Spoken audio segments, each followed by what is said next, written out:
All right, guys, are you ready to discuss a little bit of food facts? Bring it. Absolutely. All right. Do you know how long it takes for an avocado to grow? 17 years. False. You're such a smarty pants. Teresa, any guess? Oh gosh, 4 years? No, that is pretty long, but Better than 17. no, but they are pretty slow to grow, and apparently it takes them a year and a half, That's a long time. right? Okay. Right? I'll appreciate it. It's next time I worth eat the one. wait, though, I tell you. Did you know that an avocado is actually a berry? That makes sense. How? Right? That makes sense. Eggplant's right? a berry. Really? Avocado's Yeah. berries. I'm gonna sure. have to go research that one. Right? I don't know. Yeah. I'm into it. All right, number 3.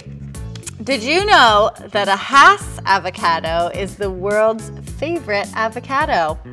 Yeah, I would okay. say Sure, I I like see it. them at the grocery store all the time. They're the ones I buy the most. Guess where the name came from? The guy who started planting them? Actually, pretty close. He was a mailman. And yes, he was the first to grow them. Sweet. Mailman. Ding, Impressive. ding, ding, ding, ding. Awesome. Thank you.